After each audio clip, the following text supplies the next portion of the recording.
My brother is missing.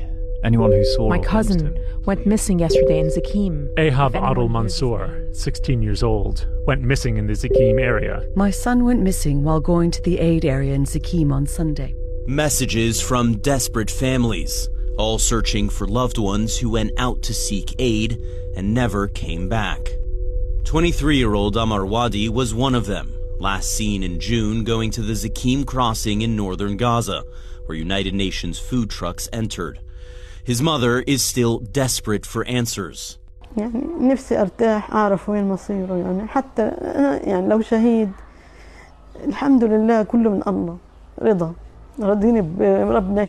Wadi's fate is still unknown, but a CNN investigation based on videos, satellite imagery, and eyewitness accounts points to the Israeli military bulldozing the bodies of some of those killed near the Zakim crossing.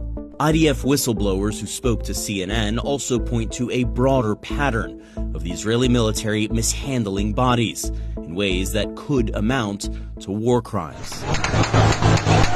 Collecting humanitarian aid became a deadly reality in Gaza over the summer before the ceasefire took effect. More than 2,000 Palestinians were killed by Israeli fire while trying to get aid, according to the World Health Organization. The Israeli military has acknowledged firing toward these crowds, but said it does not intentionally fire at civilians. Hundreds, some dead, others still clinging on to life, were hauled away amid the mayhem, including here near the Zakim crossing. But amid the clattering of gunfire, others were left behind.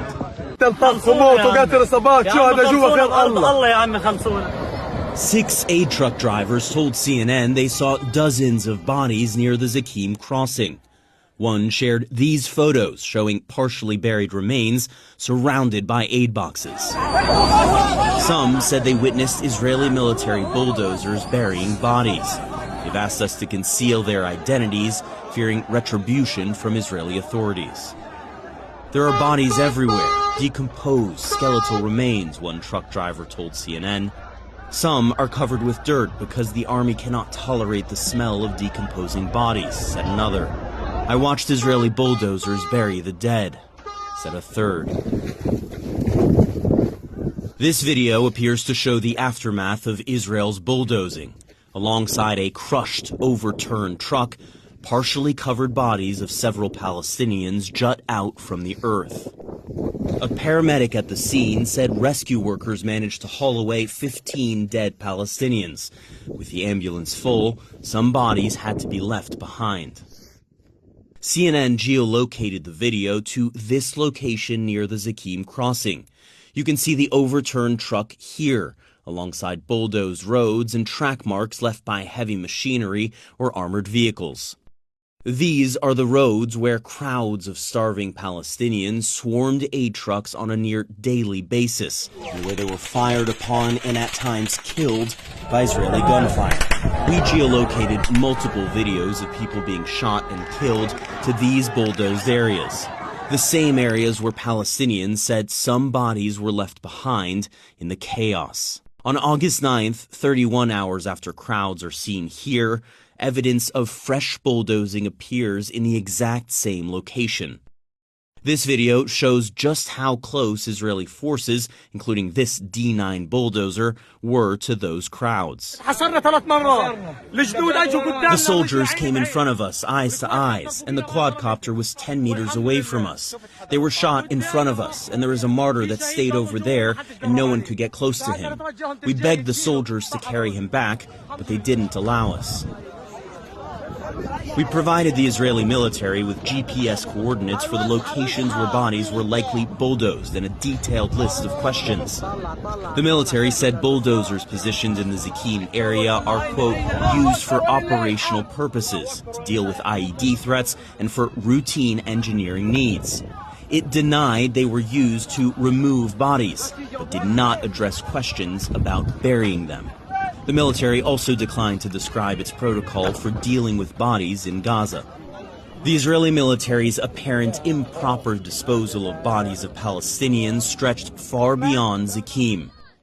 We spoke with 2 Israeli soldiers on condition of anonymity due to fears of retribution. Both described bodies of Palestinians being buried in shallow, unmarked graves in different parts of Gaza. Essentially, the idea was to shove the body with a bunch of dirt clearing the road and push it to the sides. And that was it? That was it, yeah. The grave was not marked? No. There was no identification process or notification process to any international or Palestinian organization? Not that I was aware of, not in my unit. So essentially, we were never given any protocol or any order of how to handle any bodies. There was never once that anyone told us, if you have a body, this is what should be done. By allowing the dead to become the missing, international law experts say bulldozing bodies into unmarked graves can violate international law. And if those bodies are mutilated or desecrated, the practice can rise to the level of outrages upon personal dignity, a war crime under the Geneva Conventions.